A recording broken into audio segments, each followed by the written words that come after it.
Okey, Assalamualaikum warahmatullahi wabarakatuh. Alhamdulillah hari ini kita boleh berjumpa lagi di dalam kelas Sirah tahun 5. Okey, sabahal khair Mukadimah ucapkan kepada semua murid-murid tahun 5 Sri Tafiz Ibadur Rahman. Okey, hari ini macam biasa boleh tutup sekejap video, baca doa seperti yang kita baca dalam kelas untuk memberkati sesi pembelajaran kita pada hari ini dan juga boleh mula semula selepas ni dah.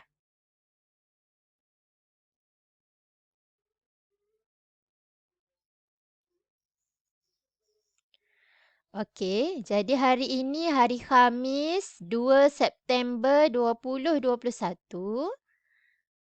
Sirah tahun 5 kita masih di dalam pelajaran yang terakhir yang kita dah mulakan beberapa minggu sebelum ni, iaitu tentang tajuknya adalah kewafatan Nabi Muhammad sallallahu alaihi wasallam.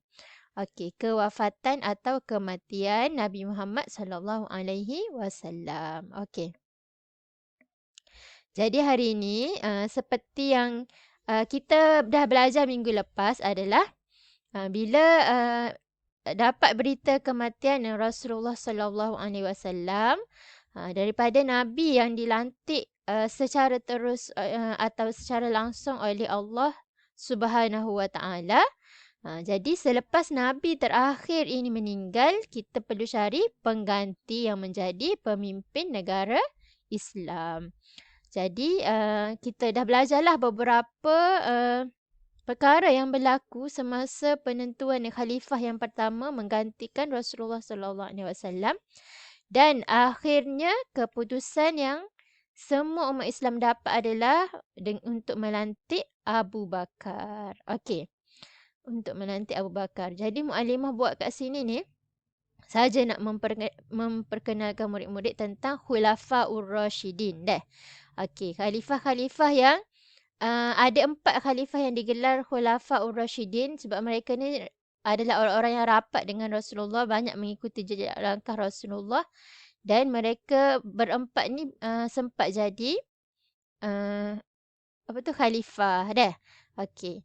Jadi daripada Nabi Muhammad berpindah ke Abu Bakar, lepas tu Umar, lepas tu Uthman dan juga Ali. Tapi hari ini kita akan belajar tentang Abu Bakar sahajalah, Abu Bakar As-Siddiq. Okey. Sebenarnya tajuk di dalam buku teks kita hari ini adalah kelebihan. Kita nak belajar tentang kelebihan Abu Bakar As-Siddiq. Okey. Cumanya, Muallimah ada bawa sedikit nota tambahan ataupun maklumat tambahan supaya kita ni boleh mengenali dulu biodata. Biodata Saidina Abu Bakar. Ni dah, sebelum daripada kita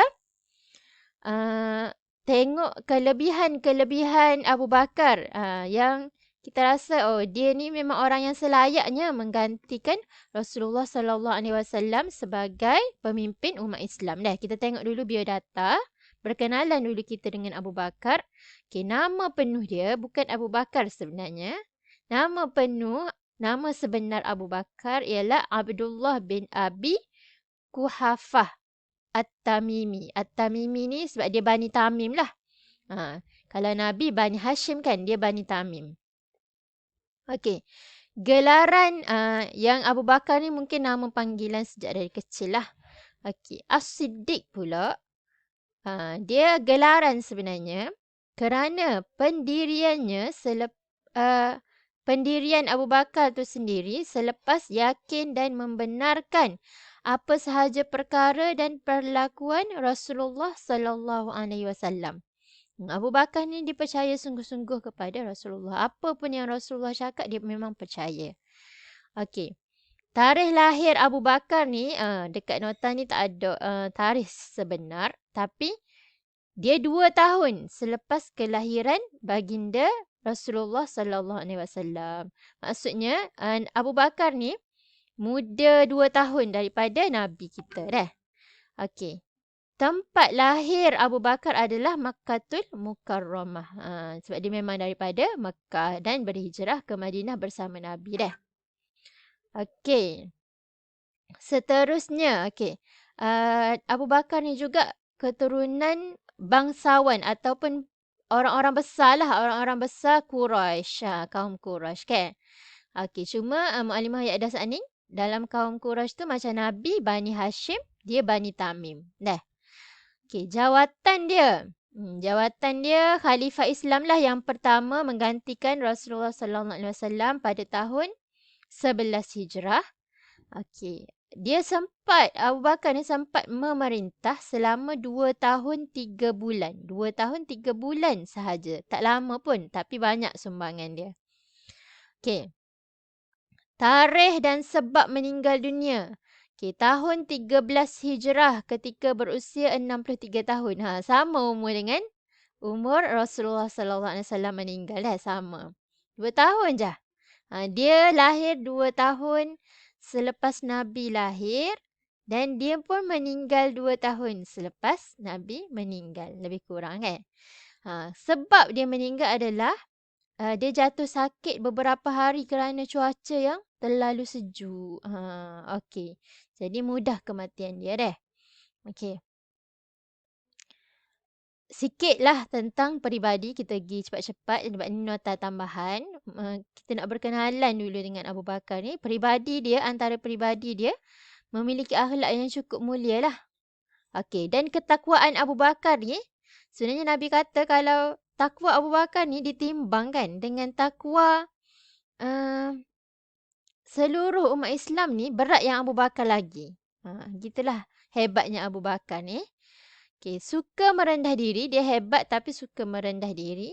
Berani dan juga tegas. Amanah dan jujur. Tidak pernah minum arak walaupun pada zaman dia sebelum Islam dah. Tidak pernah minum arak. Berhemah tinggi dan juga bijak. Cekal hati dan pemaaf. Bersikap dermawan dan suka berbuat kebajikan. Yang ini memang semua orang mengenali Abu Bakar lah. Masa kat Mekah lagi Abu Bakar pernah membebaskan beberapa orang hamba yang dah Islam tapi diseksa oleh tuan dia dah. Dan kalau tak silap Mukadimah juga Abu Bakar lah yang membeli telaga di Mekah. Sebabnya orang kafir macam dia menghalang lah. Dia nak tutup keperluan-keperluan umat Islam ni kan. Jadi dia beli. Okey. Okey, kelebihan Abu Bakar As-Siddiq. Dah. Kelebihan Abu Bakar As-Siddiq hari ni yang kita nak belajar. Boleh buka buku teks muka surat 56. Okey. Antara kelebihan Abu Bakar As-Siddiq ialah dia adalah lelaki yang mula-mula sekali menyahut seruan Rasulullah sallallahu alaihi wasallam. Kalau yang perempuan, Sayyidatina Khadijah. Kalau lelaki yang mula-mula masuk Islam adalah Abu Bakar As-Siddiq. Okay, sangat dipercayai oleh Rasulullah sallallahu alaihi wasallam. Sehingga kan daripada ramai-ramai sahabat Nabi, Abu Bakar yang Nabi sebenarnya daripada wahyu Allah jugalah. Tapi yalah Nabi pilih untuk menjadi teman Nabi, temannya baginda berhijrah ke Madinah. Jadi 2 orang Nabi pergi. Salah seorangnya, 2 orang Nabi pergi berhijrah ke Madinah tu. Nabi dan juga Abu Bakar. Okey. Seterusnya, berpengalaman memimpin. Okey, dilantik Rasulullah sallallahu alaihi wasallam untuk menjadi ketua rombongan haji ke Mekah pada 9 Hijrah. Mungkin yang ni pun Nabi nak latih dia dah lah jadi ketua dah. Menjadi imam solat jemaah semasa Rasulullah sallallahu alaihi wasallam sakit. Yang ni pun Nabi pilih. Bukan dia yang nak jadi dah. Okey, dan sahabat Nabi yang paling tua umurnya. Jadi sebab itulah semua orang hormat. Okay. Bukan tua yang sia-sia lah. Tua Abu Bakar ni tua yang dengan pengalaman sekali tua dah. Okay. Okey, seterusnya lagi yang ni bukan latihan yang Mukadimah nak tunjuk yang bawah tu. Okey, yang ni kita dah baca masa yang peristiwa Nabi wafat tu, cuma Mukadimah baca balik. Yang ni lah ayat Abu Bakar As-Siddiq kepada semua yang dia umumkan kat depan tu bila ramai yang tak percaya tu kan. Dia kata, sesiapa yang menyembah kepada Muhammad, ketahuilah ia telah wafat. Dan sesiapa yang mencintai Allah Subhanahu Wa Taala, ketahuilah Allah Subhanahu Wa Taala tidak akan mati buat selama-lamanya. Dah. Walaupun orang kata Abu Bakar ni orang yang sangat rapat, paling rapat dengan Nabi, tapi dia tetap percaya yang Nabi juga adalah manusia yang satu hari nanti akan diwafatkan oleh Allah. Dan hanya yang kekal adalah Allah. Dah. Okey, jadi dia tak meratap lah kematian Nabi walaupun dia adalah orang yang paling rapat dengan Nabi. Okey. Yang ni pun nota tambahan, sedikit jasa dan sumbangan Saidina Abu Bakar selama 2 tahun 3 bulan sahaja dia memerintah. Dia boleh memerangi golongan yang enggan membayar zakat, mengekalkan keimanan yang telah diasaskan oleh Rasulullah, berjaya memerangi golongan orang yang mengaku Nabi. Ada masa ni dah. Syiar Islam berkembang ke negeri Parsi dan Rum. Semakin luas syiar Islam, berusaha mengumpul Al-Quran. Usaha pengumpulan Al-Quran bermula pada zaman Abu Bakar. Dah. Sebelum ni Nabi suruh tulis sikit-sikit je. Ni dia kupu-kupu balik sapuk tulis tu dah. Okey. Okey, latihan kita pada hari ini tentang kelebihan Abu Bakar lah. Awak boleh baca petikan ni dan jawab soalan-soalan ni. Buku aktiviti muka surat 38 dan juga muka surat 39 yang di atas ini sahaja dah. Sampai sini je. Latihan 8 tak perlu buat. Latihan 8 tak payah buat lagi. InsyaAllah minggu depan baru kita buat dah. Sampai di sini sahaja dulu. Muka surat 39 yang atas sahaja. Okey, jadi setakat tu dululah tajuk kita hari ini tentang Abu Bakar dan juga kelebihan Abu Bakar yang memang membuktikanlah dia layak jadi pengganti Nabi sebagai khalifah ataupun pemimpin bagi umat Islam. Dah. Okey. Syukran lakum. Mukadimah harap awak dapat manfaat daripada pelajaran kita pada hari ini. Dan juga insya-Allah kita jumpa lagi minggu depan di dalam kelas sirah. Siapa yang boleh join Google Meet sangat-sangat dialu-alukan. Terutamanya untuk kita sama-sama belajar baca Jawi. Dah.